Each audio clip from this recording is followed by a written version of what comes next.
I can't believe it's you. Kylie's voice trembled.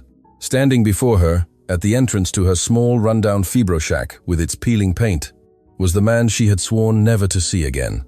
Lachlan, 15 years later. He wore a designer suit that cost more than everything she owned. His polished R.M. Williams boots gleamed in the late afternoon sun. She was wearing a thrice-mended top and thongs with worn-out soles. Between them lay a decade and a half of silence. Kylie. Lachlan tried to speak, but the words caught in his throat as he saw the interior of the house. A wobbly laminate table. 3 barefoot children staring at him with huge wide eyes. Bare walls. The smell of damp and poverty. He had driven 5 hours in his sleek European car to reach this forgotten outback town. He had rehearsed what to say 1,000 times, but nothing prepared him for this. "What are you doing here?" she asked. Her voice was harsh, but her eyes told another story. There was pain. So much pain. "I need to talk to you." Lachlan took a step forward. "It's important." "Important?" Kylie let out a bitter laugh. "After 15 years? After leaving without explanation? After abandoning me when I needed you most?" The children hid behind their mother. The youngest, barely 5, hugged her leg. "It's not what you think," he said. "Then tell me." She crossed her arms. "Tell me, what's so important that it brings you back here after all this time? Tell me, why show up now when I've already learned to live without you? When I no longer need your empty promises?" Lachlan took a deep breath, reached into his jacket pocket, and pulled out an envelope that would change everything. "I came to give you this," he said, "and to tell you the truth." The truth. That word floated between them like a ghost, because the truth had the power to destroy the little that remained, or to rebuild everything from the ashes. Kylie looked at the envelope without touching it. Her heart was beating so hard it hurt. What she didn't know was that the envelope contained something she never imagined, and that the conversation about to begin would reveal secrets that had been buried for 15 long years. If this story touches your heart, don't forget to subscribe. Stories like this need to be told. Kylie didn't take the envelope. She simply moved aside and gestured into the house with a dry movement. "Come in, but take off those boots. I don't want you tracking dust on the floor." Lachlan obeyed, removed his Italian leather shoes, R.M. Williams boots, and left them by the door. The cold concrete floor was chilling under his feet. Clean, he noted. Despite everything, it was impeccably clean. The 3 children were still watching him. The eldest, a girl of about 12 with messy plaits, looked at him with distrust. The middle one, an 8-year-old boy in a t-shirt 2 sizes too big, hid behind his sister. The smallest, glued to his mother's legs, sucked his thumb. "Ruby, take your brothers outside," Kylie ordered softly. "But Mum." "Now, my love." The girl nodded, took her brother's hands, and went out the back door. Before leaving, she shot Lachlan one last look. A look that said, "If you hurt her, you'll answer to me." Lachlan felt something tighten in his chest. That girl had the same fire in her eyes as Kylie, the same spirit he had fallen in love with all those years ago. "Sit down." Kylie pointed to a wobbly chair next to the laminate table. "Though I don't know if your designer suit will survive it." He sat down without responding to the provocation. The table was set for 4 mismatched plates, 4 bread slices, and sausages on a platter, a pot of canned spaghetti. That was dinner. "Are they yours?" he asked, though he already knew the answer. "The children." Kylie sat opposite him, maintaining distance. "No. I found them on the street and decided to collect them." "Kylie, what did you expect, Lachlan? That I would be frozen in time waiting for you?" "Life went on. I went on. Who is their father?" The question came out harder than he intended. Kylie looked at him with a mixture of pain and fury. "That's not your problem." "Not anymore. There was a time when there were no secrets between them. When they were young, when Lachlan was still an architecture student with more dreams than money, when Kylie worked at the local bakery and saved him the day-old bread. They had married in a simple ceremony, 20 guests, a borrowed dress, but they were happy, or so Lachlan thought, until the offer came. The opportunity of a lifetime. An investment partner who wanted to finance his first big project. But there was a condition. He had to leave, move to the Sydney CBD, work day and night for years. "I'll be back in 2 years," he had promised. 3 at the most. "I'm going to build our future." She had cried, begged him not to go, but he was blinded by ambition, young and stupid. "I'll come back for you," he had said. "I swear it." He never did. "I know I have no right to be here," Lachlan said now, his voice low. "I know I failed you, that I broke all my promises. All of them. Kylie let out a humorless laugh. No, Lachlan, you didn't just break your promises. You shattered me. You left me alone when… She stopped, swallowing. Her eyes were bright, but she wasn't going to cry. Not in front of him. When what? Nothing. Forget it. Kylie, please. Please. She stood up abruptly. The chair scraped the floor. You show up after 15 years with an envelope and a please. You think that's enough? Lachlan stood up too, placing the envelope on the table. I didn't come to ask for forgiveness. I came to give you what always belonged to you. She looked at the envelope as if it were a snake. I don't want your money. It's not charity. It's yours by right. I don't need anything from you. Kylie, open it. No! Her cry echoed in the bare walls. Outside, they heard the children suddenly go quiet. Kylie took a deep breath, trying to calm down. Look at you, Lachlan said softly. Look at this house. The children without shoes, the food that barely stretches. But it's mine. All of this is mine. I built it with my own hands, with my dignity intact. And there was the reason he had fallen in love with her. That fierce dignity, that pride that wouldn't break, even when everything else crumbled. I know, he said, and I admire you for it. I always did. Admiration. Kylie laughed, but there were tears now running down her cheeks. I didn't want your admiration. I wanted you to be here. When I lost, she covered her mouth. She had said too much. Lachlan took one step closer, then another. Lost what? She shook her head. Kylie, please, tell me. Our baby. The words came out as a broken whisper. I lost our baby 2 months after you left. Lachlan's world stopped. All sound vanished. There was only that blow, that truth that had just broken something inside him that could never be repaired. You were 3 months pregnant. I was going to tell you the day before you left, but you were so excited about your opportunity. I didn't want to ruin your moment. Lachlan collapsed into the chair. His hands were shaking. I didn't know. Of course you didn't know. Because you never called, you never wrote.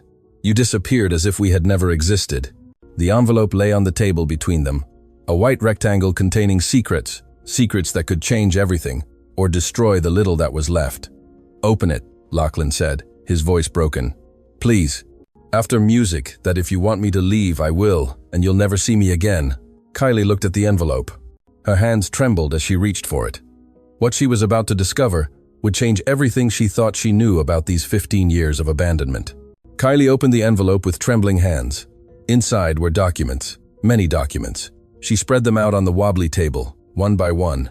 Her face changed as she read. First confusion, then disbelief, finally something akin to shock. What is this? Bank certificates, Lachlan replied. In your name. This says…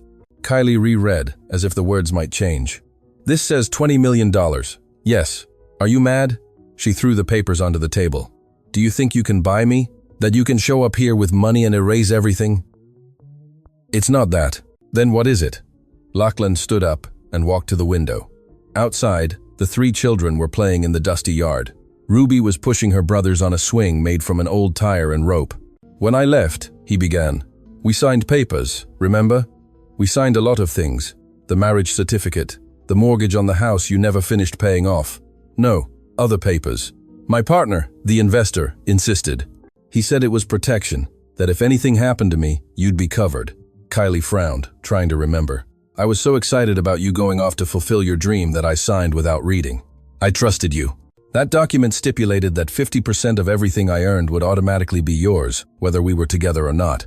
Silence. A silence so profound that you could hear the wind rustling the dry leaves in the yard. Are you saying that every building I constructed, every project I completed, every dollar I earned in these 15 years, half of it was legally always yours? By contract? Kylie slumped into the chair. Her legs wouldn't support her. Then why am I living like this? Her voice was barely a whisper. Why are my kids barefoot? Why do we eat canned food every day? Because you never claimed what was yours. And I. Lachlan closed his eyes. I was a coward. Explain yourself. After the first year, when the business exploded, when the money started rolling in, I knew I should come back, keep my promise. But every month that passed made it harder. Music, I had so much work, so much pressure. I told myself, 1 more month, just 1 more month, and I'll have everything ready to come back for her. And 1 month turned into 6, 6 into a year. Before I knew it, 3 years had passed. I tried to call, but your number was gone. I came looking for you, but your auntie told me you had moved, that you wanted nothing to do with me. Kylie stiffened. My auntie Cheryl died 10 years ago. I know, I found that out later. But by then, 5 years had passed, and I assumed you had remade your life, that the 20 million accumulating in your account was my way of compensating. Compensating? Kylie's voice rose. Do you think money compensates for you leaving when I needed you most? For me losing our baby alone? For having to beg for work? For my kids growing up thinking their mother is worthless? Lachlan turned around. There were tears in his eyes. No, none of that compensates for anything. That's why I came. Not to give you the money, but to tell you the truth. To ask you not for forgiveness. I don't deserve forgiveness, but for the opportunity to meet those children, to help, to be here. The children. Kylie jumped up. You want to meet my children? After losing ours? The back door opened. Ruby came in, her eyes wide and scared. Mom, are you okay? We heard you yelling. Kylie took a deep breath. She wiped the tears with the back of her hand. I'm fine, my love. Go back, music outside. But Ruby didn't move. She looked at Lachlan with that protective distrust that children who grew up too fast have. Is he bothering you? Lachlan felt something break in his chest. This girl, barely 12, was ready to defend her mother from a man 3 times her size. No, Ruby, Kylie said in a softer voice. We're just talking. Go with your brothers. Are you sure? Sure. The girl left but left the door ajar. Just in case. Kylie slumped back into the chair. She looked exhausted, as if she had run a marathon. Who is the father? Lachlan asked again, more gently. This time, Kylie looked at him for a long moment. There was something in her eyes, something Lachlan couldn't decipher. Damo, she finally said. His name was Damo. He worked in construction. He was good, kind. He wasn't you, but he was good. Was? He died 4 years ago. Work site accident. The kids didn't even get compensation because the company folded. Lachlan felt a pang of something that might have been jealousy, but it was too late for that. Too absurd. I'm sorry. I don't want your pity. It's not pity, it's empathy. I know what it's like to lose. Kylie let out a bitter laugh. You? The successful millionaire? What did you lose? Lachlan looked her straight in the eye. I lost you. The only woman I ever loved. I lost a son I never met. I lost 15 years I'll never get back. Those were your choices. I know. That's why I'm here. Kylie looked again at the documents on the table. $20 million. A fortune, enough to change everything. To give her children an education, shoes, a future. But at what price? If I accept this, she said slowly. What do you want in return? Nothing. Everyone wants something. Just let me be in their lives. In yours, not as a husband. I'm not crazy enough to think that's possible, but I don't know, as a friend. As someone who can help. For how long? Until you get bored again? Until another project calls you away? It was a fair question, and Lachlan had no convincing answer. I don't know, he admitted. I just know these 15 years without you were empty. I built 30 buildings. I made more money than I can spend. But every night in my empty penthouse, I looked at our wedding photo and wondered, was it worth it? And was it worth it? Lachlan shook his head. No, none of it was worth losing you.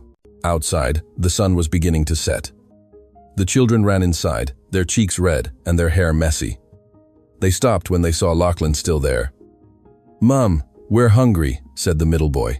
Kylie looked at the pot of canned spaghetti, looked at her 3 children, looked at the documents on the table, and finally looked at Lachlan. What she decided at this moment would change everything for her children, for the man she once loved who was now a millionaire stranger in her humble home. But there was something Lachlan still hadn't told her. Something that was about to be revealed and would make everything he had just confessed seem insignificant. Sit down for dinner, Kylie told her children. Her voice was firm, but Lachlan noticed the tremor in her hands as she served the spaghetti.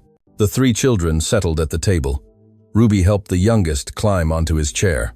Lachlan remained standing, feeling like an intruder in this family intimacy. You too, Kylie said, without looking at him. If you're going to be here, you eat with us. It was more a command than an invitation. Lachlan sat down.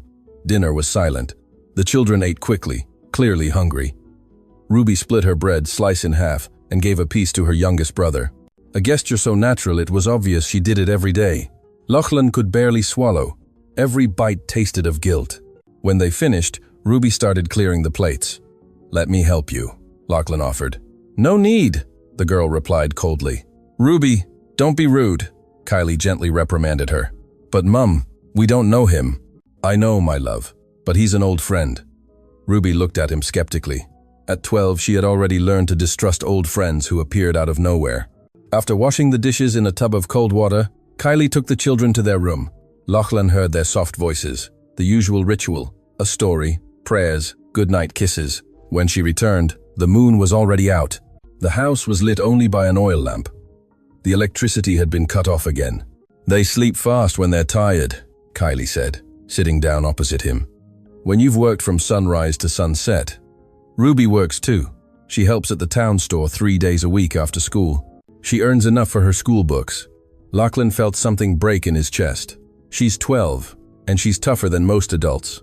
There was silence. Lachlan watched the lamp flame dance. "You said you came looking for me," Kylie began.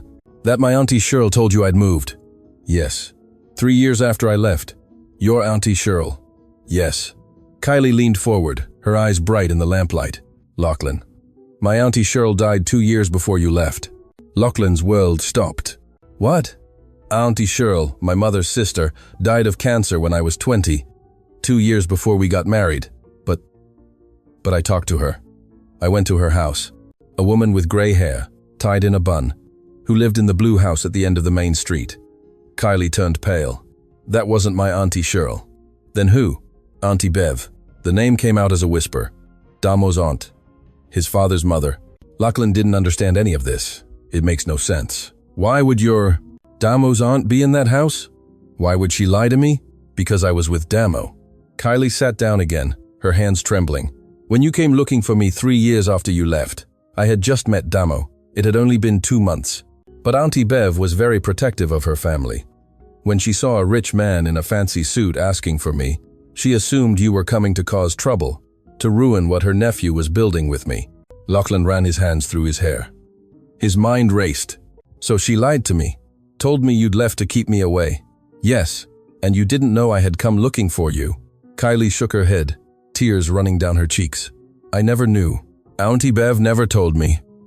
And I assumed you really had forgotten me, that all your promises were lies." Lachlan stood up abruptly. The chair crashed backwards with a bang. "I came 3 times, Kylie. 3 times that year. The first time she told me you'd moved. The second that you had married. The third that you didn't want to see me, that I should leave you alone." "Oh my God." Kylie covered her mouth. "I was living just 2 streets away. If you had asked anyone else. But I didn't. I trusted what she told me. I thought I was respecting your wishes." The room was spinning. Years of assumptions, of self-inflicted pain, of decisions based on lies. "Wait," Kylie said suddenly. "You said you came back 5 years ago? That you found out when my auntie died?" "Yes. I read her obituary in the town paper. Cheryl Reynolds. I thought it was your auntie. When I called to offer my condolences, they told me you had no close family, that you lived alone with your children. But I didn't have an Auntie Cheryl then. She had died years ago." Lachlan felt a chill run through him. "Then whose obituary was it?" Kylie walked back to the box and took out an old newspaper. She spread it out on the table. There it was, Cheryl Reynolds. But the full name was Cheryl Reynolds Vargas. "This was the mayor's wife," Kylie explained. "She died 5 years ago. She had nothing to do with me." Lachlan leaned against the wall. "All of this, all these years, based on confusion, coincidence, and well-intentioned lies. I could have found you," he whispered. "At any point in these 15 years, I could have really found you. But you didn't. Because I believed what I was told. Because I assumed you had moved on. Because I was a coward who preferred to believe a comfortable lie than to come here and fight for you." Kylie wiped her tears. Her face was a mixture of anger, pain, and something else. Something Lachlan couldn't identify. "Do you know what the worst part is?" she asked. "Auntie Bev died 3 years ago. I'll never be able to ask her why she did it. I'll never know if she really thought she was keeping you away to protect me, or if what? Or if she wanted to make sure I stayed with Damo, that her family didn't lose the chance to have a mother for her future grandchildren." The silence that followed was dense, loaded with implications. "The children," Lachlan said slowly. "You said the eldest was 12. Ruby is 12. "Yes. We separated 15 years ago." "That's right. And you met Damo 2 months before I came looking for you. Which means 3 years after you left." Lachlan did the maths in his head. His face went pale. Kylie, when exactly was Ruby born? She looked him in the eye, and at that moment, Lachlan knew. He knew before she said a single word. 3 months after meeting Damo. 9 months after losing you. Lachlan's world stopped completely. Then Ruby is yours. The words came out as a whisper. Ruby is your daughter. Lachlan couldn't breathe. Kylie's words echoed in his head like bells. Ruby is your daughter. He slumped into the chair.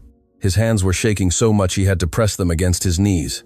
How? His voice was broken. How is that possible? You said you lost the baby. And I did. I lost the first one. The one I was carrying when you left, at 12 weeks. The doctor said it was due to stress, to suffering. But then, 3 weeks later, I found out I was pregnant again. Lachlan looked at her without understanding. It was twins, Lachlan. I was pregnant with twins. I lost one, but Ruby held on to life. She was born premature, weighing barely 2 kilos, but she survived. Lachlan's world reeled. A daughter. He had a 12-year-old daughter, a brave girl with messy plaits and fire in her eyes, who had been living in poverty while he built empires. Why didn't you tell me? His voice was barely a whisper. How? How was I supposed to tell you when you disappeared? I changed my number 3 months after you left because I couldn't stand looking at the phone, waiting for a call that never came. When I came back to the town after giving birth, your number didn't work either. I could have known her. I could have been there for her first steps, her first words. But you weren't. Kylie's voice rose.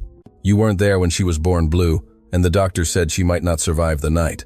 You weren't there when she had pneumonia at 6 months, and I stayed awake for 3 days straight, begging her to breathe. You weren't there when she took her first steps alone in this empty house because I was working. Lachlan got up and walked towards the room where the children were sleeping. He stopped at the door, looking through the crack. Ruby was sleeping in the middle, her 2 younger brothers curled up against her. Her arm protected the youngest.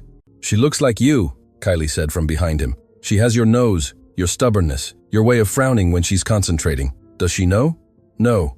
Damo knew. Kylie nodded slowly. He knew from the beginning. I told him the truth before we got married, that I was pregnant with another man, that man had left me. Damo said he didn't care, that he would love Ruby as if she were his own. And he did more than you would have ever loved her. There was venom in those words. Venom born of years of pain. He carried her on his shoulders. He taught her to ride a bike. He called her his princess. When he died, Ruby cried for weeks. To her, he was her father, the only father she ever knew. Lachlan closed his eyes. Every word was a stab. And the other 2 are Damo's? Biologically theirs. But Ruby looks after them as if they were hers too. That girl is 12, and already more of a mother than many adult women. Lachlan turned to face Kylie. I want to tell her. You have no right to know. No. Kylie crossed her arms. You are not going to show up here after 15 years and shatter her world.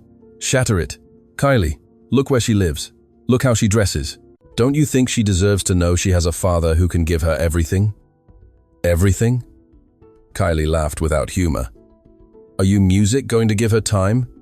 Memories? Sleepless nights when she has nightmares? Hugs when the world feels too heavy? Yes, all of that. I'll try. You'll try? Kylie pushed him on the chest.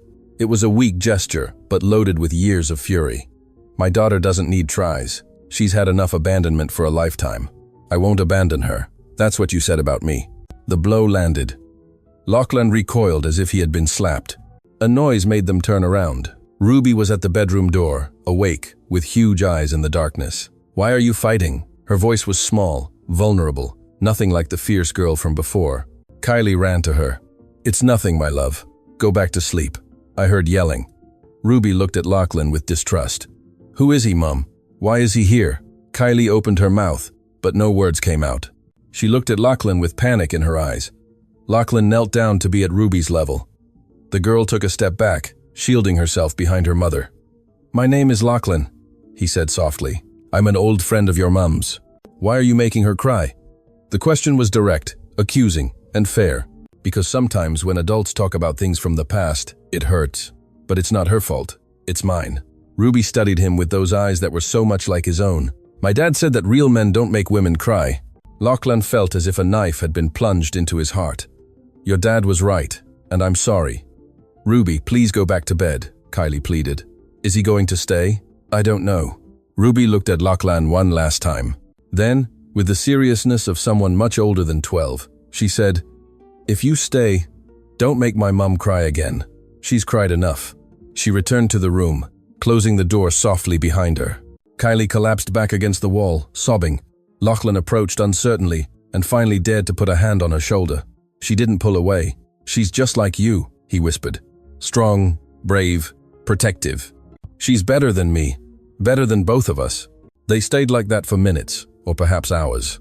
Time had lost meaning in this house, where every second weighed with the pain of 15 years. Finally, Kylie wiped her face and straightened up. "You need to go. Not tonight, but soon. I need to think, to process all of this. And the money." She looked at the documents still on the table. "I don't know. It's too much. Everything is too much. It's yours by right. Rights mean nothing when your whole world has just exploded." Lachlan nodded. He understood, or at least, he was trying to understand.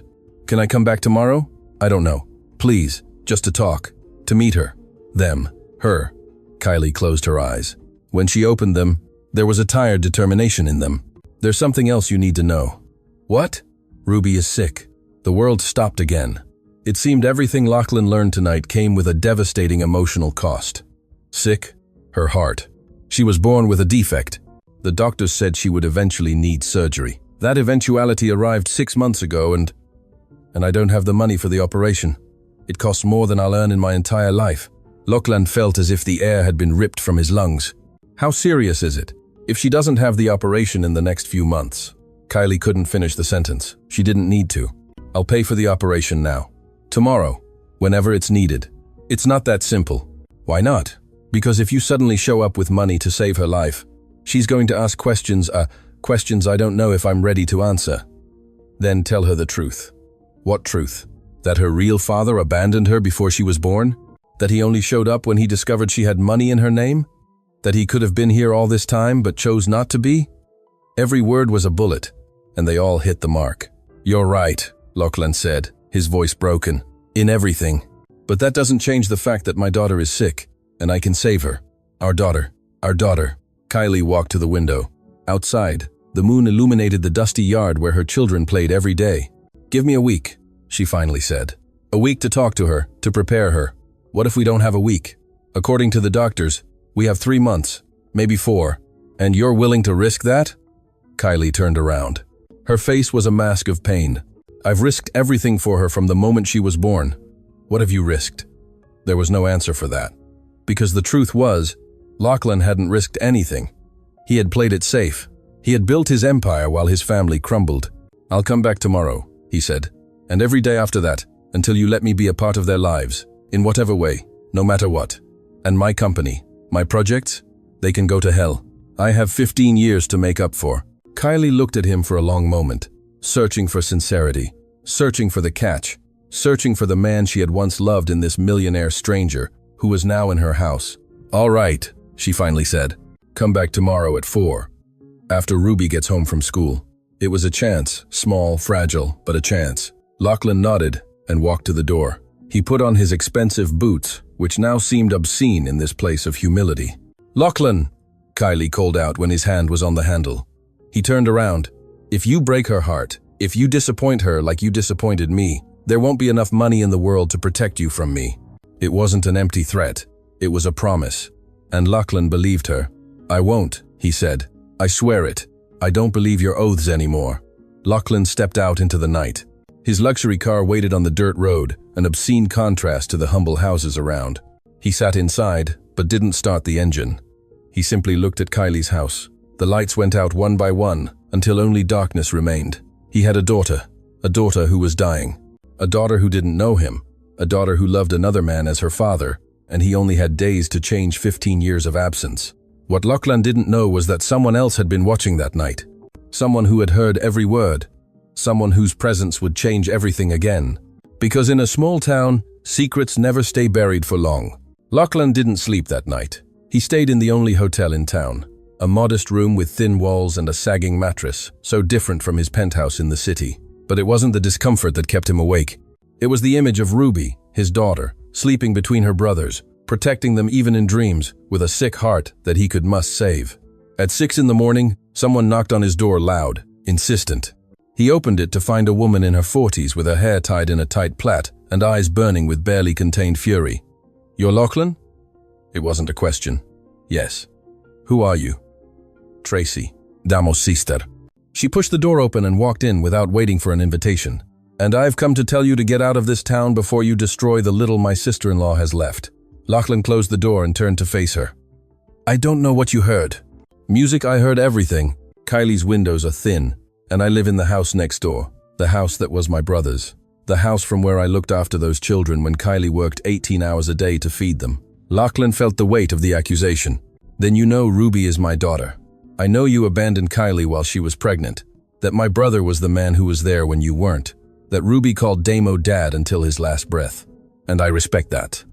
Damo was a better man than me." "Respect?" Tracy laughed without humor. "Is that what you call showing up with your dirty money 15 years later? It's not dirty money.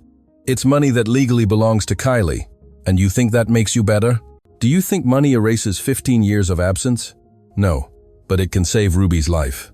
Tracy fell silent. Her face softened only slightly. "Kylie told me about the operation she needs. So you understand why I'm here. I understand that a rich man with a guilty conscience thinks he can buy his redemption." Lachlan sat on the edge of the bed. He was tired, so tired. "I'm not trying to buy anything music, I just want to help." "Help?"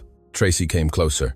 "Do you know how many times Ruby asked me why she didn't have a dad like the other kids? How many times I heard her cry because the kids at school made fun of her? I didn't know." "Exactly. You didn't know because you weren't here, because you chose not to be." Tracy took a deep breath, trying to calm down. "Kylie is like my sister. Those kids are my nieces and nephews. I've watched them grow, suffer, struggle. And now you show up as a savior when all you've been is a ghost." "You're right," Lachlan looked up. "In everything. But that doesn't change that Ruby is sick, and I can pay for the surgery. And after? Do you stay?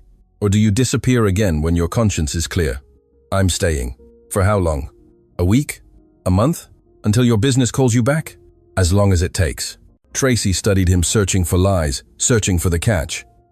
"My brother left something before he died," she finally said. "A letter. He asked me to give it to Kylie if you ever showed up." Lachlan felt a chill. "What does the letter say?" "I don't know. It's sealed. But Damo made me promise I'd give it to her." Tracy pulled a yellowed envelope from her bag.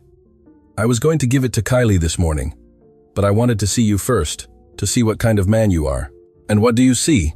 "I see a scared man, lost, trying to fix something that might not be fixable." Tracy put the envelope on the table. "But I also see a man who finally showed up. Late, but he showed up. What do you want me to do?" "I want you to be honest with Kylie, with Ruby, with yourself." Tracy walked towards the door. "And I want you to understand something. If you hurt that girl, if you break her heart like you broke her mother's, there won't be enough money to hide from me." It was the second threat in less than 12 hours, and Lachlan believed both of them. Tracy opened the door, but stopped. "One more thing. Ruby has an appointment with the cardiologist tomorrow in the city. Kylie borrowed money for the bus and the consultation. If you really want to help, you can start there." "What time is the appointment?" 10 in the morning at the Central Hospital. "I'll take them." "Kylie won't accept." "Then convince her. Please. Not for me, for Ruby." Tracy looked at him for a long moment. Finally, she nodded. "I'll talk to her, but I don't promise anything." She left, leaving Lachlan alone with a letter from a dead man, a man who had been a better father to his daughter than he had. Lachlan looked at the envelope. The handwriting was clear, careful. To Kylie, only if he comes back. Damo knew. Somehow, he knew Lachlan would eventually return. What had he written? Warnings? Advice? Forgiveness? Lachlan resisted the urge to open the letter. It wasn't for him. Music. But he couldn't stop wondering what secrets it contained. At 3 in the afternoon, his phone rang. It was an unknown number. "Hello, it's Kylie." Her voice sounded strained. "Tracy told me about the appointment. I can drive you and Ruby, and pay for the consultation, and any tests. I don't need your charity." "It's not charity, it's responsibility. I should have been there from the start. Let me be there now." There was a long silence. "All right, but on conditions, whatever they are. You don't say anything to Ruby yet. You're just a friend helping us, nothing more. Deal? And when we're at the hospital, you let me do the talking. You just pay and stay quiet. Understood? And Lachlan? Yes? If this is a game for you, if you plan to disappear afterwards, tell me now. Because I won't let you get her hopes up if you don't plan to stay. It's not a game, and I'm not going to disappear. You said that before. The call ended. Lachlan stared at the phone, wondering if he could ever win back Kylie's trust. He spent the rest of the day making calls, cancelling meetings, delegating projects. His assistant was confused. "Mr. Lachlan, is everything all right?" "No," he had answered honestly, "but it will be." At 6 in the evening, he walked to Kylie's house. The children were playing outside. Ruby was watching them, as always. When she saw him, her expression hardened. "G'day," Lachlan said, keeping a respectful distance. "G'day. Your mom told me you have an appointment tomorrow." "Yep." Ruby didn't look him in the eye. "With the heart doctor. Do you mind if I go with you? I can drive you in my car." "Why?" It was a simple question, but loaded with meaning. "Because your mom is important to me, and you're important to her." Ruby finally looked at him. "My dad used to say that words mean nothing without actions. Your dad was a wise man." He was. There was pride in her voice, and pain. "I wish he were here." "Me too." And Lachlan meant it. Because if Damo were alive, Ruby would have a father who knew how to love, who knew how to stay. Kylie came out of the house. She was wearing her best dress, the only one without visible mends. "Time to come inside, kids," she called. The younger brothers ran inside. Ruby followed, but before entering, she looked at Lachlan one last time. "Are you going to make my mum cry again?" "I'm going to try not to. Trying isn't enough." She went into the house, leaving Lachlan with Tracy, who had appeared on her porch. "She's smarter than you think," Tracy said. "She sees things. She understands things. Don't underestimate her." "I won't." "Good." Tracy turned to enter her house. Because tomorrow at the hospital, everything could change. The doctors might say there's no time. Music, that she needs the surgery now. And then you'll have to decide what's more important, your comfort or your daughter's life. The words hung in the air. That night, Lachlan dreamed of a man he never met. Damo. Music. A man who had loved his daughter, who had given her everything Lachlan couldn't. Music. And he wondered if he could ever live up to that legacy. What he didn't know was that tomorrow, at that hospital, he would discover something that would make everything else seem insignificant, because the secrets of the past were about to collide with the reality of the present, and nothing would ever be the same. Lachlan arrived at Kylie's house at 7 in the morning. Too early, but he hadn't been able to sleep. Kylie opened the door with tired eyes. She hadn't slept either. "We'll be 3 hours early," she said. "I prefer that to being late." Ruby came out in her best clothes, a blouse that was too short and trousers with a patch on the knee. She had carefully braided her hair, trying to look older, tougher than she felt. The trip to the city was silent. Ruby looked out the window, amazed by a world she rarely saw. Kylie kept her hands tightly clasped in her lap. Lachlan drove, aware that he was carrying the most valuable thing he had in his car, a family he didn't know how to care for. The central hospital was an imposing building of concrete and glass. People constantly came and went. Ambulances, doctors, the smell of disinfectant and despair. In the cardiology waiting room, Ruby sat between her mother and Lachlan. Her legs didn't touch the floor. She was so small, so fragile. "Does it hurt?" Lachlan asked softly. "What?" "Your heart. Does it hurt?" Ruby shrugged. "Sometimes, when I run a lot, or when it's cold." "Are you scared?" The girl looked at him with those eyes that were so much like his own. "My dad said that fear only has the power you give it. He was a very wise man." "Yep." Ruby looked down. "I miss him every day." Lachlan felt a pang in his chest, absurd jealousy of a dead man who had been a better father in 4 years than he had been in a lifetime. "Ruby Martinez," a nurse called out. Kylie stood up. Lachlan did too. "Only one person can go in," the nurse said. Kylie looked at Lachlan. There was panic in her eyes. She needed someone else to listen, someone else to understand. "You're the husband?" the nurse said to Lachlan. It wasn't a question. Lachlan looked at Kylie. "Yes," she said. The lie came easy, necessary. "He's my husband." They went in together, Ruby between them, like a family they never were. Dr. Miller was a man in his 60s with firm hands and kind eyes. The kind of doctor who had seen too much suffering but still cared. He examined Ruby, listened to her heart, looked at the old tests. Kylie had brought in a worn folder. His expression became serious.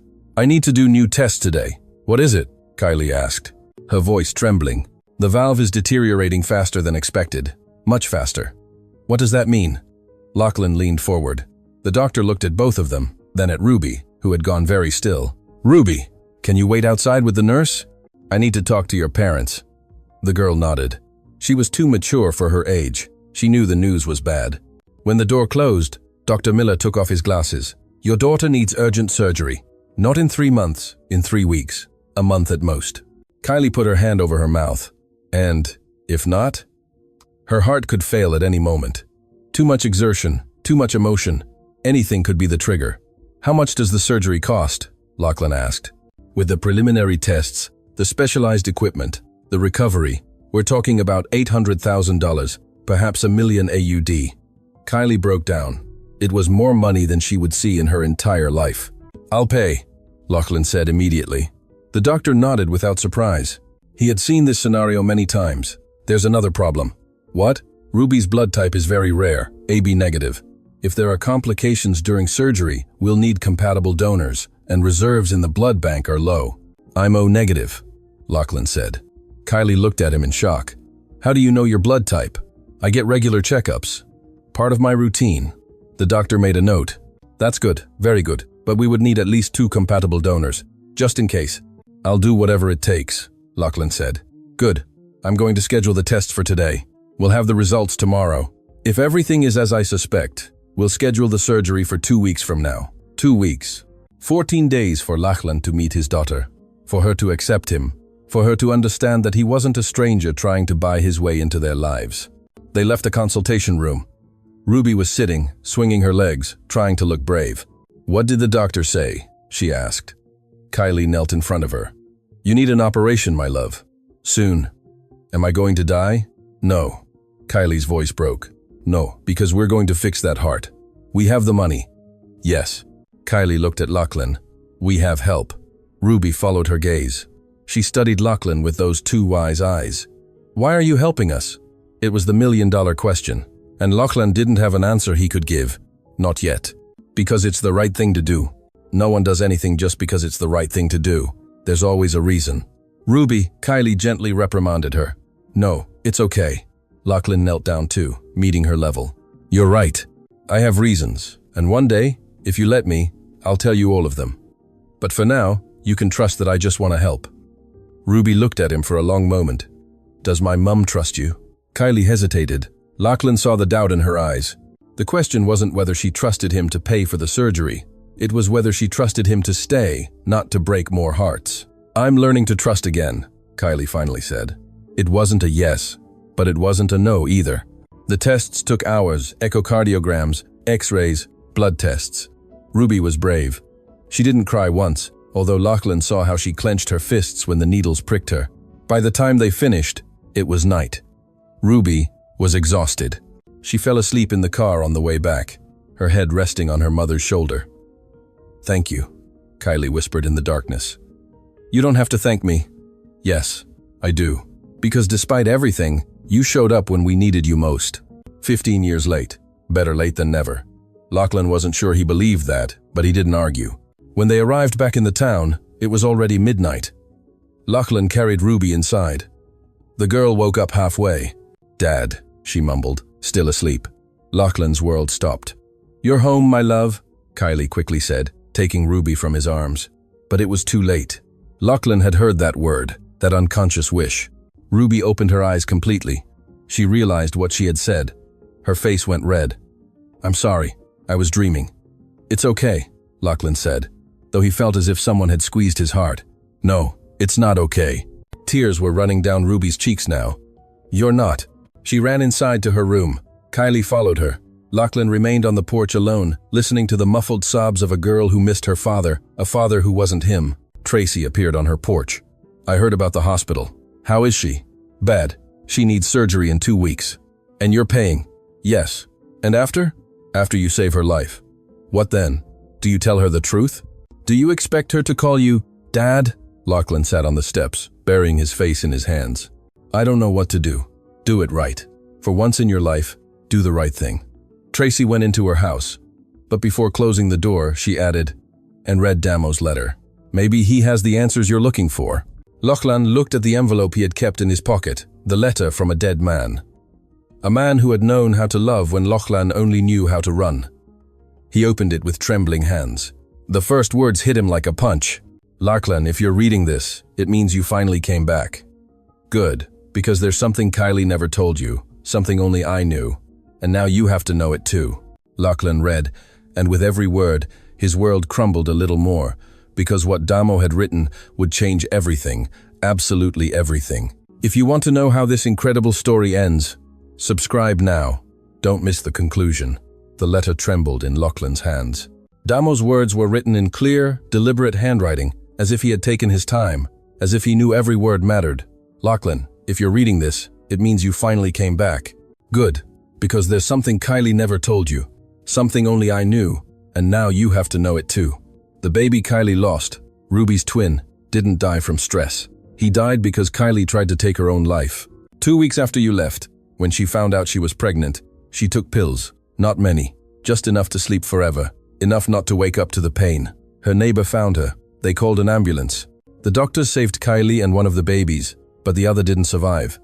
When I met Kylie, 3 years later, she was still carrying that guilt. She blamed herself for your son's death. She hated herself for being so weak, for choosing escape instead of fighting. It took her years to forgive herself, years to accept that Ruby deserved a mother who didn't live in the past. I'm telling you this not to judge her, but so you understand how much pain you caused her, how much you broke her. If you came back, if you're reading this, it's because you want to be a part of their lives. Good. But you need to know the full truth. You need to understand that your decisions had consequences that almost killed the woman you loved. Take care of them, Lachlan. Take care of Ruby. Take care of Kylie. Not as I did, but as you should have done from the beginning. With respect, Damo. Lachlan read the letter 3 times. Each time, the words cut deeper. Kylie had tried to die because of him. She had been so desperate, so broken, that she had chosen oblivion. He got up and walked. He didn't know where. His feet simply moved. He ended up at the local RSL club, closed at this hour. He sat on the steps. I almost killed her, he whispered to the night. And I never knew. How could he look her in the eye knowing this? How could he pretend he deserved a second chance when the first one almost completely destroyed her? His phone rang. It was his assistant. Mr. Lachlan, the investors are worried. The Riverside project needs your approval. If you don't sign by Friday, we lose the contract. Let them lose it. What? I said. Let them lose it, or have someone else sign it. I won't be there. But sir, it's $20 million. I don't care. He hung up. He turned off the phone. For the first time in 15 years, the money didn't matter. At dawn, he knocked on Kylie's door. She opened it with swollen eyes. She hadn't slept either. What are you doing here so early? I read Damo's letter. The color drained from Kylie's face. What letter? The one he left. The one Tracy was going to give you. I don't know what you're talking about. Kylie, please, no more lies. She backed away. Her hands were shaking. You had no right to read that letter. I know, and I'm sorry, but I read it. And now I know. I know what you did. Kylie collapsed into a chair. She buried her face in her hands. I didn't want you to know. Why? Because I'm ashamed every day of my life. I'm ashamed of having been so weak. Lachlan knelt in front of her. You weren't weak. You were broken. And I broke you. No. Kylie looked up. I took those pills. I chose to give up. That wasn't your fault. Yes, it was. Everything was my fault. No, you didn't force me to do anything. I simply couldn't bear the pain. Does Ruby know? God, no! And she never will. The panic filled Kylie's voice. Promise me you'll never tell her. I promise you. Why did you come to tell me you read the letter? Lachlan sat on the floor in front of her. Because I needed you to know that I understand, that I don't judge you, that I admire your strength for carrying on. I don't feel strong, but you are. Look at everything you built, alone with 3 children, without help. I had help. Damo. Damo was a good man. But that doesn't change what you did. You survived. You raised your children. You loved them. That is strength. Kylie cried. Sobs that came from the depths. Years of stored pain. Lachlan didn't know if he could hug her, if he had the right. She leaned towards him, and he held her while she cried. I'm going to save her, he whispered. Ruby, I'm going to do everything necessary. I know. And after? If you let me, I'm going to spend the rest of my life making up for these 15 years. You can't make up for lost time. Then I'm going to create new time, better memories. Kylie pulled away, wiping her tears. The test results arrive today. The doctor will call, and if he says there's no time, that the surgery has to be sooner, then it will be sooner. Kylie, I have to tell Ruby the truth before the surgery. Why? Because if something goes wrong, Lachlan couldn't finish the sentence. Nothing is going to go wrong.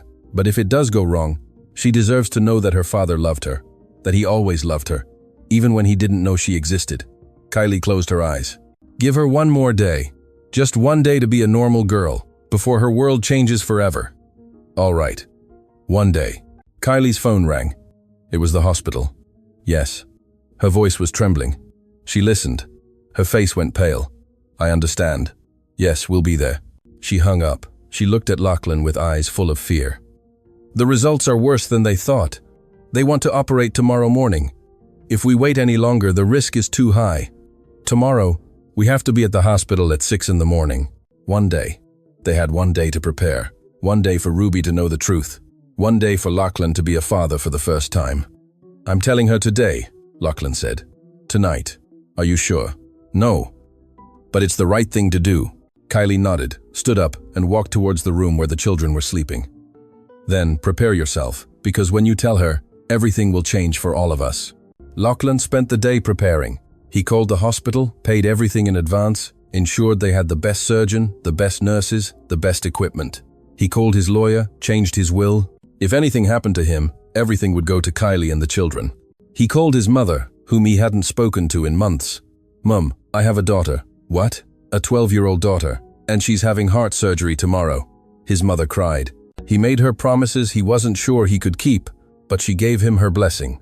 At 6 in the afternoon, he returned to Kylie's house. Ruby was in the yard alone, watching the sunset. He sat down beside her. Are you scared about tomorrow? Yep, me too. Why would you be scared? Lachlan took a deep breath. It was time. Because you're important to me, Ruby.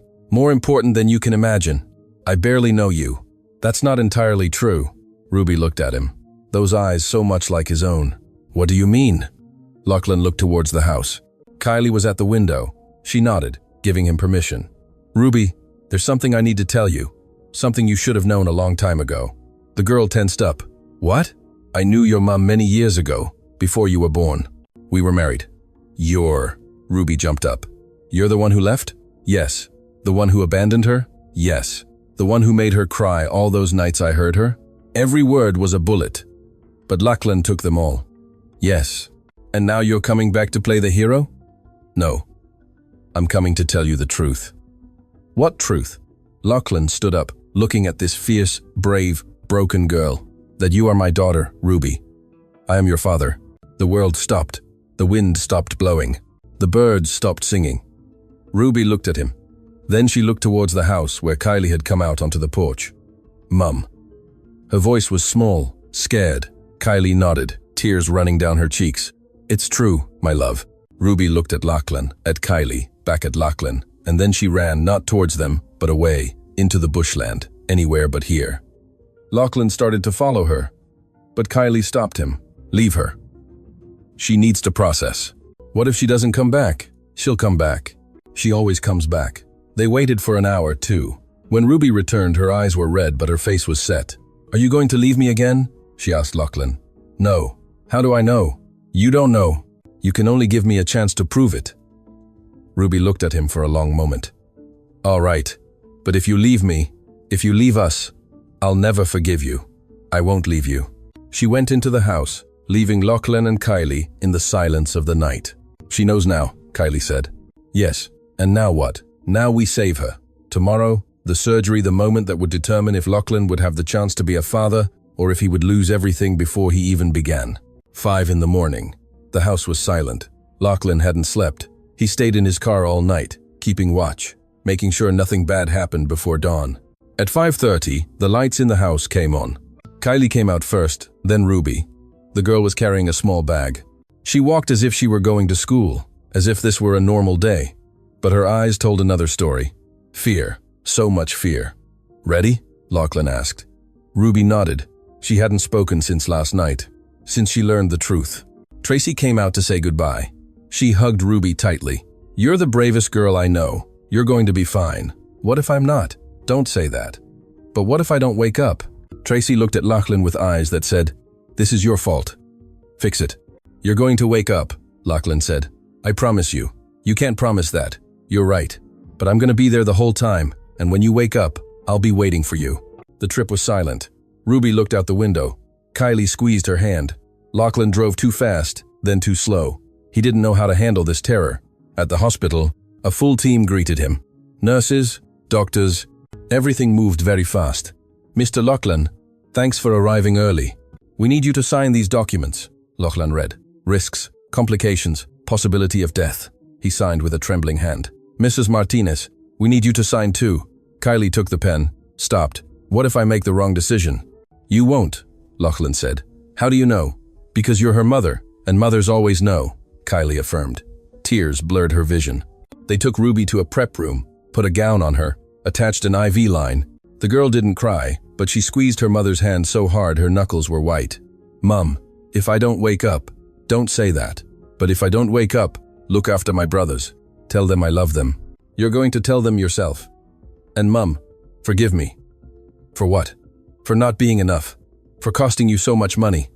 For being the reason you're always sad." Kylie broke down, hugging her daughter with all her being. "You are the reason I'm still alive. You are my everything. Never, ever think you're not enough." Lachlan watched from the doorway this moment, this love. This was what he had lost. The anesthetist walked in. "It's time." "No." Kylie clung to Ruby. "Give me one more minute. Mom, we need to start." "A minute, please." The doctor nodded. He left. Kylie kissed Ruby's forehead, her cheeks, her hands. "You're my warrior, my light, my reason for living. I love you, Mum. I love you more." Lachlan approached. Ruby looked at him. "Yes." Her voice was cold. "I know I have no right. I know I just showed up, but can I hug you?" Ruby looked at him for what felt like an eternity. Finally, she nodded. Lachlan hugged her and felt something break in his chest. This girl, his girl, fragile and strong at the same time. "When you wake up," he whispered, "I'm going to be there, and every day after that, I promise you. You already promised you wouldn't leave, Mum. And you did. That will never happen again. Words mean nothing. I know. That's why I'm going to prove it to you with actions every day." Ruby pulled away, looked at her mother, then at Lachlan. "All right, you can prove it to me." They wheeled her down those white hallways towards those doors that read, "Operating Theater, Authorized Personnel Only." Kylie collapsed. Lachlan held her. "We're going to lose her," she sobbed. "I'm going to lose my baby." "No, she's strong. Like you." "What if that's not enough?" "It has to be." The hours that followed were the longest of Lachlan's life. They sat in the waiting room. Kylie prayed. Lachlan simply looked at the clock. Tick-tock. Every second an eternity. At the 3-hour mark, a nurse came out.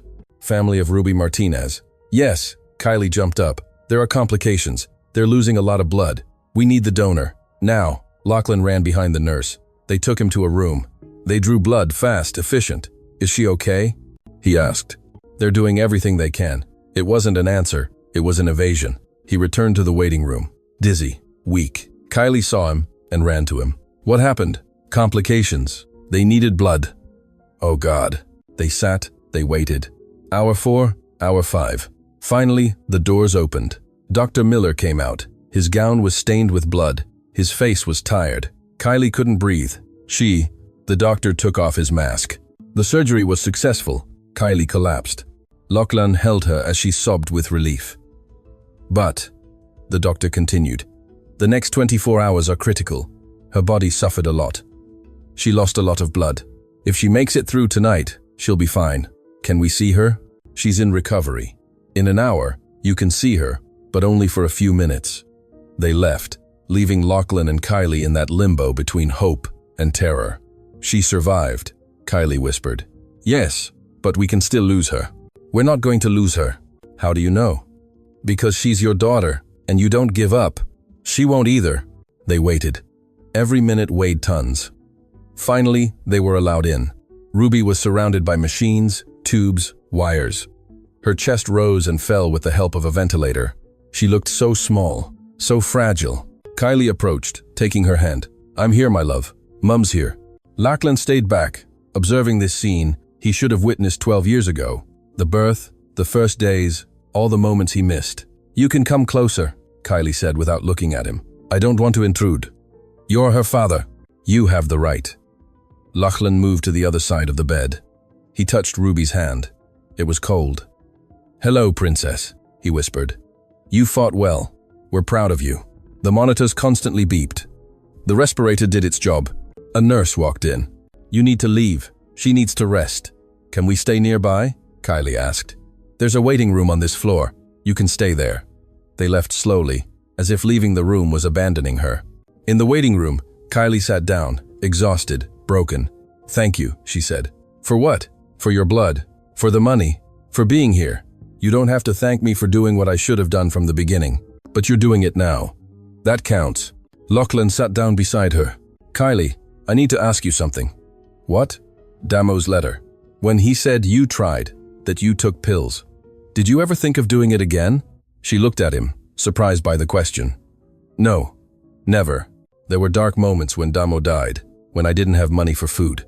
But no, I never thought about it again." "Music. Why?" "Because of her." Kylie looked towards the room where Ruby was sleeping. "Because she saved me as much as I saved her." Lachlan nodded. He understood. "You?" Kylie asked. "Did you ever think of it?" "Not in that way. But there were nights when I wished I wouldn't wake up. Nights when the emptiness was so great that I didn't know how to continue." "And what stopped you?" "The stupid hope that one day I could fix what I broke." "And do you think you can fix it?" "I don't know, but I'm going to try every day for the rest of my life." Kylie rested her head on Lachlan's shoulder, exhausted. "All right, you can try." They stayed like that, two broken people trying to heal, united by a girl fighting for her life in the next room. The hours passed. Night fell. The monitors kept beeping, the respirator kept working, and Ruby kept fighting, because she was a warrior like her mother, like her father should have been. And tomorrow, when she woke up, everything would be different, or everything would be over. Day 2 at the hospital.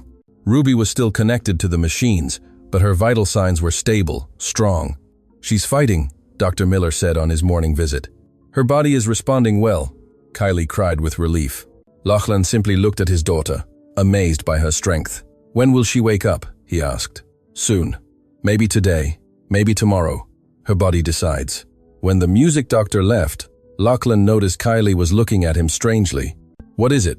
"I need to tell you something. Now, before she wakes up, before it's too late." Lachlan felt a weight in his chest. There had already been so many revelations, so many secrets. What else could music there be? "All right, tell me." Kylie looked towards the door. She made sure they were alone. "The other children, Finn and Jed. What about them? They're not Damo's." Lachlan frowned. "I don't understand. You said they were his children. I said Damo was their father. And he was, in every way that matters. But biologically..." Lachlan's world began to spin. "No, yes, it's not possible." "It is." Lachlan stood up, walking to the window. He needed air, space, something. "Are you saying that? That all 3 are yours?" The words came out as a whisper. "Ruby, Finn, Jed, all 3. Yes, the 3 of them. Yes." Lachlan looked at Ruby in the bed. Then he thought of the 2 children at home with Tracy. His children. All of them. How? Kylie wiped the tears that were already running. "After Ruby was born, after she survived, I swore I would never look for you again. I had closed that chapter. But 2 years later, I came to the city to look for better work, something that would allow me to give Ruby a better life. I was here, and I saw you in a cafe with a woman, laughing, happy, as if we had never existed." Lachlan closed his eyes. He remembered that time, the women, music, the parties, trying to fill the void with anything that would distract him. "I didn't go to talk to you. I just watched you. And that night in the hotel where I was staying, I cried. I cried for everything I had lost, for everything you had chosen over us." "Kylie, let me finish." Her voice was firm. "The next day, I went back to the town, and Damo was there at the bus stop, waiting for me. He had come to look for me because Tracy told him I had gone to the city. He knew why you went. He knew you needed to close that chapter. He took me to his house, made me a cuppa, let me cry. And that night, I needed to feel alive. I needed to forget. Damo was kind, patient, and it happened." Lachlan clenched his fists. He had no right to feel jealous, but he did. "I got pregnant that night, with twins again, Finn and Jed. So they are Damo's, right?" Kylie shook her head. "The doctor said it was impossible. That I had gotten pregnant before that night, at least 2 weeks before." Lachlan turned slowly. 2 weeks before?" "Yes. But you and I hadn't. For years." Kylie stood up, walking towards him. "Do you remember the last day? Before you left? The morning before you got on that plane?" Lachlan remembered. How could he not remember? They had made love slowly, painfully, knowing it was a goodbye. That was 15 years ago. 14.5 years when I got pregnant with the twins. The numbers didn't add up in Lachlan's head. It's not possible. Ruby was almost 2 years old by then. Exactly. And I had been using protection, since she was born, pills, everything, because I couldn't risk another pregnancy. So how? The doctors said it was an extremely rare case, viable sperm that had remained latent, or a cryptic pregnancy that wasn't detected. Something medically improbable, but not impossible. Lachlan sat down. His legs wouldn't support him. Are you saying that somehow years later, I got you pregnant? The doctors did tests after they were born. DNA tests, because Damo needed to know. He deserved to know if they were his. And what did the tests say? That biologically, they weren't Damo's. The doctor suggested there might have been someone else, but I swore I had only been with you, that Damo was the first after you. Then, the tests were wrong. That's what I thought for years. I believed it until 6 months ago, when Ruby needed the surgery, and they did extensive blood tests that found a rare genetic marker. Extremely rare, 1 in a million. The doctor said that if her brothers shared that marker, it would mean they definitely had the same biological father. Lachlan could see where this was going, and I had Finn and Jed tested, without telling anyone. I needed to know. Kylie took an envelope from her bag. The results arrived the day before you showed up. She handed him the envelope. Lachlan opened it with trembling hands. The 3 children, Ruby, Finn, Jed, all shared the same genetic marker. They're all mine. Yes, all 3. Yes. Lachlan looked at Ruby in the bed. Then he thought of the 2 children at home with Tracy. His children, all of them, Damo knew. In the end, yes. I told him when the results confirmed what he had always suspected, a week before he died. And what did he say? He said it didn't matter, that he had raised them, that he was their father, that DNA didn't define love. Lachlan felt tears running down his cheeks. He was a better man than I can ever be. You don't know that. You haven't tried yet. He raised them for years, knowing they weren't his, knowing they were yours. Kylie corrected, and choosing to love them anyway. Why are you telling me this now? Because if something happens to Ruby, if she doesn't wake up, you need to know that you have 2 other children who need you, who deserve to meet their father. But they think Damo is their father, and he was. But you are too. Both can be true. Lachlan walked to Ruby's bed, touched her hand. I have 3 children. Yes. And I was absent for all of them. But you're here now. Is that enough? I don't know, but it's a start. The door opened. A nurse walked in. There are 2 boys at reception. They say they're the patient's brothers. Tracy must have brought them. Kylie looked at Lachlan with panic. They couldn't stay alone. Tracy must have brought them. Do you want them to leave? No, but how do I explain? How do I tell them that the man who is here is? We don't tell them anything yet. I'm just the friend who helped, nothing more. Are you sure? No, but I'm not going to confuse them anymore in the middle of this. They went down to the reception. Finn and Jed were waiting with Tracy. Their eyes were red from crying. Is Ruby okay? Finn asked. She's better, Kylie said, hugging them. She's fighting. Jed, the smallest, looked at Lachlan. You're the rich bloke. Lachlan knelt down. My name is Lachlan. I'm your mum's friend. And you saved Ruby. The doctor saved her. I just helped. Thanks. The boy hugged him, simple, innocent, unaware that he was hugging his father. Lachlan held him. This boy, his son, who smelled of cheap soap and dirt, who had his eyes, his nose. Finn, more reserved, watched. Tracy, says you're important, not as important as you are. Are you going to stay? It was the question everyone was asking, the question Lachlan still didn't know how to answer with certainty. I'm going to try. Trying doesn't count. My dad used to say you either do it or you don't. Everyone was quoting Damo, this ghost man who had been a better father without shared blood than Lachlan with all his DNA. You're right. Then yes, I'm going to stay. Finn nodded, accepting the promise, trusting when he shouldn't. They took them to the cafeteria, bought food. The children ate hungrily. They talked about Ruby, how much they missed her, how they were looking after her empty bed. Lachlan watched them, these children. His children, with complete lives he never knew, memories he didn't share, stories where he didn't exist. How did he recover from that? How did he become a father to children who already had one, even if that father was dead? Tracy approached him while Kylie took the boys to the toilet. You know now. What? That they're yours. I see how you look at them. Kylie told me. Damo told me too before he died. And what do you think? I think genetics doesn't make a father, but absence doesn't make you stop being one either. Tracy looked at him directly. Those children need a dad. You need to be a dad, but they need time. Everyone needs time. How much time? As much as necessary. When they returned to Ruby's room, something had changed. The monitors were beeping differently. Dr. Miller was there, checking. What is it? Kylie ran up. Look. The doctor pointed. Ruby's eyes were moving under her eyelids, her fingers flexed. She's waking up. Ruby's eyelids moved once, twice. My love, I'm here. Kylie took her hand. Mum's here. Ruby's eyes opened slowly, disoriented, trying to focus. Mum. Her voice was a hoarse whisper from the tube they had just removed. Yes, my love. I'm here. Did I die? No. Kylie laughed through her tears. You're alive. You fought and you won. Ruby looked around, saw the machines, the cables, then she saw Lachlan. You came. I told you I'd be here. I thought you were lying. I didn't lie. Finn and Jed approached the bed timidly. Ruby. Finn touched her hand carefully. You scared us. Sorry. You don't have to apologize, said Jed, climbing onto the bed carefully. Just don't do it again. Ruby smiled weakly. Then, music. She looked at her mother. How long? 2 days. But it's over now. You're fine. It hurts. I know, but it'll get better. The doctor promised. Doctor. Miller walked in, checked her vital signs, smiled. You're a warrior, Ruby. Your heart is beating strong. I'm not going to die anymore? Not for a long, long time.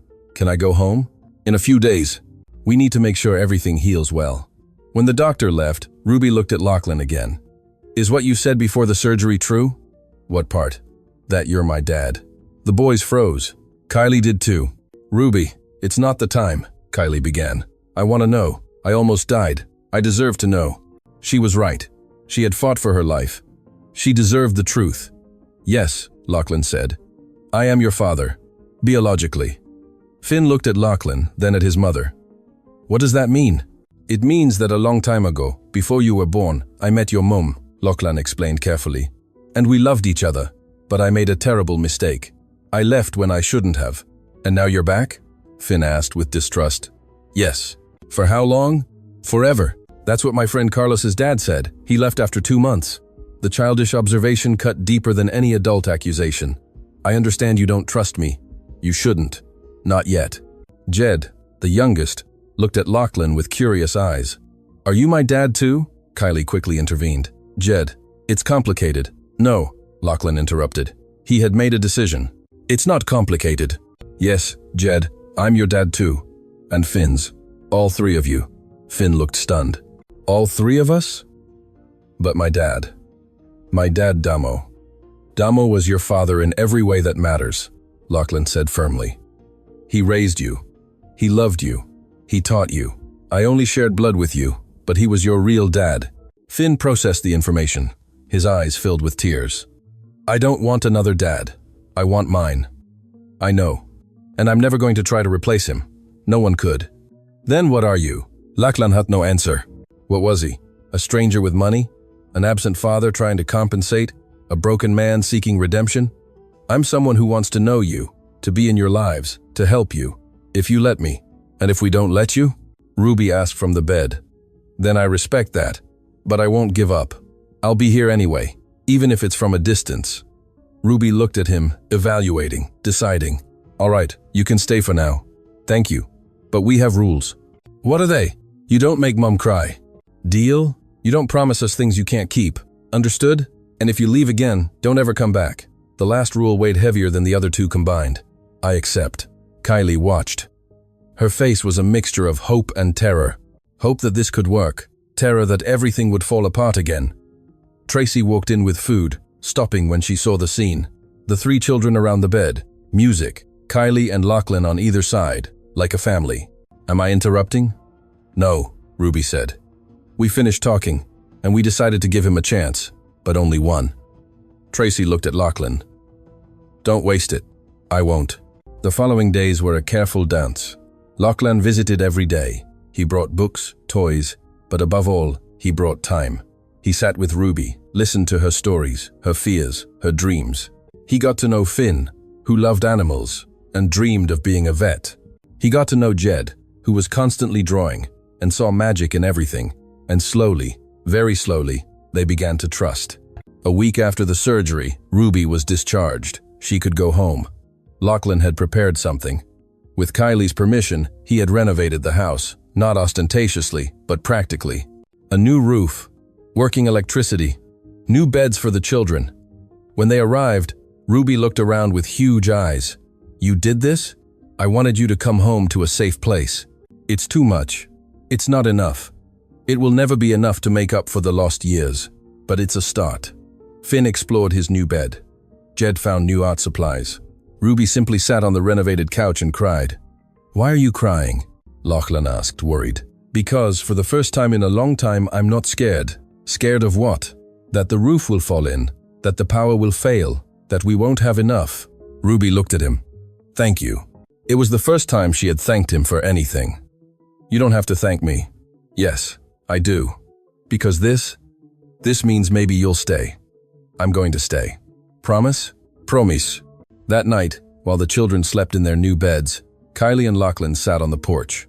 "You're winning them over," she said. "Is that okay?" "Yes, but it also terrifies me." "Why?" "Because if you leave, if you disappoint them, the pain will be worse than everything before." "I'm not going to leave, Kylie. You said that before." "I know, but this time, it's different." "How?" "Because now I know what I lost, and I'm not going to lose it again."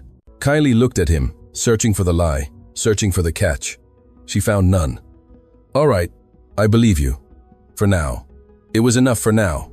Lachlan had learned that love doesn't always come with guarantees, that family is built day by day, that being a father is not about blood, but about presence, and that sometimes the greatest treasure is not the one you build, but the one you almost lose and fight to get back. But what neither of them knew was that the past still held secrets. One more, the biggest of all. And when it came to light, it would change everything again. Because in a small town, where everyone knows everyone, where stories are passed down from generation to generation, some secrets are too big to stay buried. And this secret involved not only Lachlan and Kylie, but the real reason Lachlan left 15 years ago. A reason he himself didn't fully know. A month later, life had found a fragile new rhythm, but a rhythm nonetheless. Lachlan had rented a house in the town, close, but not invasive. He spent his afternoons with the children, taking them to school, helping with homework. Ruby was recovering well. Her heart was beating strong. The nightmares were less frequent. Finn started calling him Lachlan instead of Mr. Lachlan. Jed had drawn him a portrait that Lachlan kept in his wallet. Kylie observed everything with cautious hope, like someone who had been burned so many times that she didn't trust the fire, even when it gave warmth. But one Sunday afternoon, everything changed. An older, elegant woman arrived in the town, driving an expensive car. She asked for Lachlan. Tracy saw her first. Something about the woman seemed familiar, unsettling. The woman knocked on Lachlan's door. He opened it and froze. "Hello, son. Mom? What are you doing here?" "I came to meet my grandchildren." "Or were you planning to hide them from me forever?" Lachlan let her in. His mother, Genevieve Jen, looked around with barely disguised disapproval. The rented house was modest by her standards. "Why did you really come? Your sister told me everything." "About the girl, the surgery, the other two." "Julia has a big mouth." "She's your sister." She was worried. Lachlan sat down. He had already faced too many ghosts. His mother was another. "What do you want?" "I want to know why you threw away your life for a country girl and 3 bastards." The word cut him. Lachlan stood up. "Get out of my house." "Lachlan, sit down. We need to talk. We have nothing to talk about." "Yes, we do. About 15 years ago. About why you really left." Lachlan froze. "I left because I had an opportunity." "You left because I forced you to." The silence filled the room. "What?" Jen sighed, slowly taking off her gloves, a gesture Lachlan remembered from his childhood. She always took off her gloves before difficult conversations. "The investor, the one who financed your first project, was your father. Dad died when I was 10. No, your blood father, the man who gave you his name, who raised you. Yes, he died." Jen looked at him directly. "But your biological father was alive and he wanted to meet you." The world reeled for Lachlan. "What are you talking about?" "I married Richard Lachlan when I got pregnant with you. He knew you weren't his, but he loved me. He gave you his name, raised you as his son." "No, Your real father was Marcus Thorne, the property mogul, the millionaire, the man who showed up 15 years ago with an offer you couldn't refuse. Lachlan slumped onto the sofa. Why did you never tell me? Because you were going to marry that girl.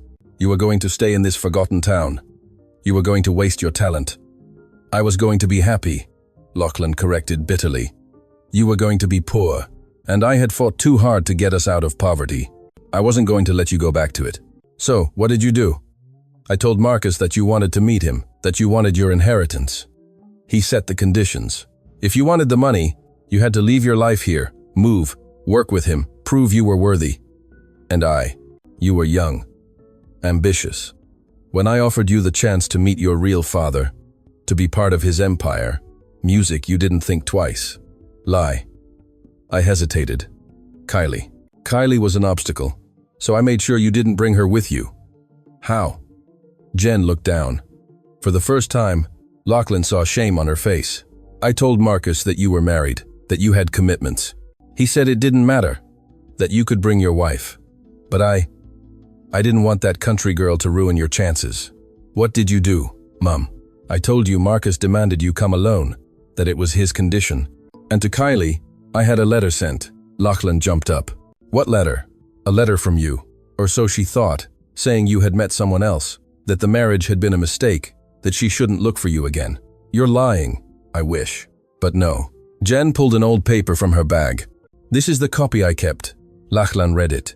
It was his handwriting, or a perfect imitation. Cruel words he never wrote, goodbyes he never gave. Kylie received this?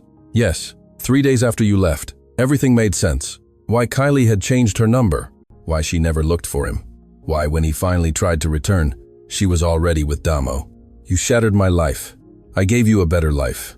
You destroyed my family before I had a chance to create it. I gave you wealth, success, everything you wanted. I wanted Kylie. I wanted my son. I wanted the life we were building. Jen stood up. You were too young to know what you wanted. I was 23. Old enough to decide.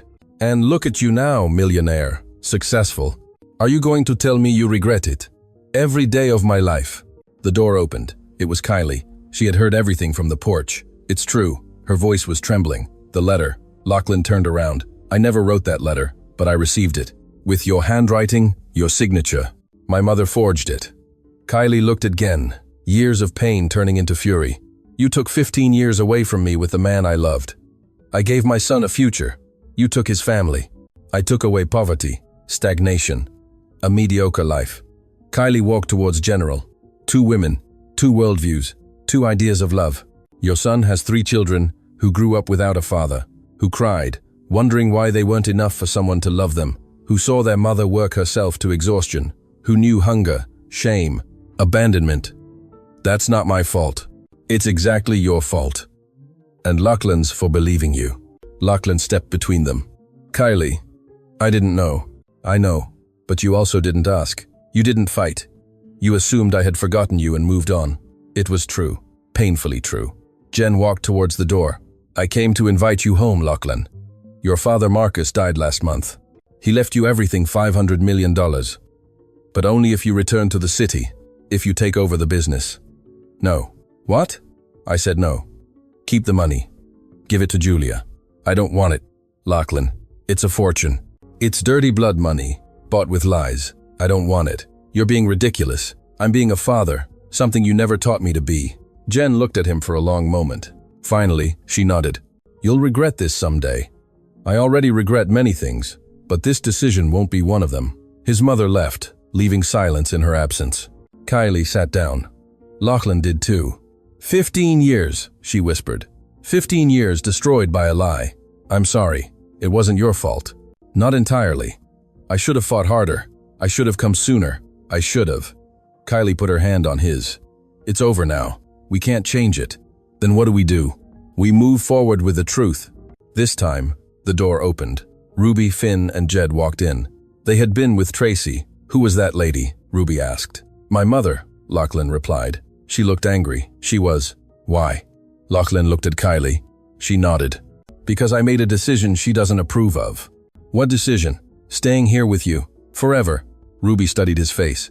Forever, really? Forever, really. And what if she comes back? And what if she offers you more money? There's not enough money in the world to take me away from you again.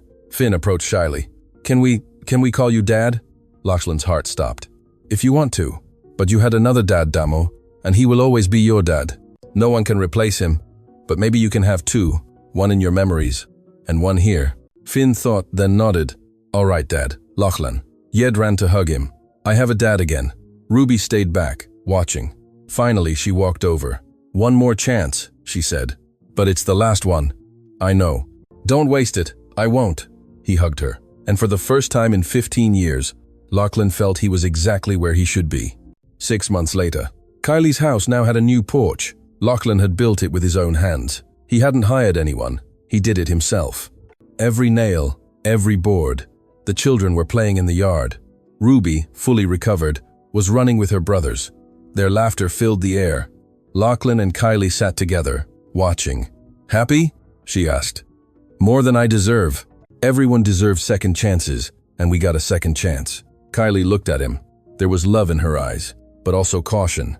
Scars that would never completely disappear. Ask me in a year, or 5, or 20, and maybe then I'll have an answer. It was enough for now. Lachlan had learned that love doesn't always come with guarantees, that family is built day by day, that being a father is not about blood but about presence, and that sometimes the greatest treasure is not the one you build, but the one you almost lose and fight to get back. The lesson. This story teaches us that it's never too late to come home, that the mistakes of the past do not define our future, that true love survives time, lies, even absence. But above all, it teaches us that actions always speak louder than words. Lachlan lost 15 years, but he gained the rest of his life. Not because he had money, but because he finally understood what truly mattered. What would you do in this situation? Would you choose success or family, wealth or love? Leave it in the comments. If this story moved you, share it with someone who needs to hear it. Someone who is far from home. Someone who thinks it's too late to return. Because it's never too late as long as there's life, as long as there's love, as long as there's the courage to face our mistakes and make peace with our past. And don't forget to subscribe for more stories that go straight to the heart. Stories of second chances, of broken families that rebuild themselves, of love that survives everything. The next video will surprise you even more, because we all have secrets, we all carry pain, and we all deserve a chance at redemption. See you in the next story. M.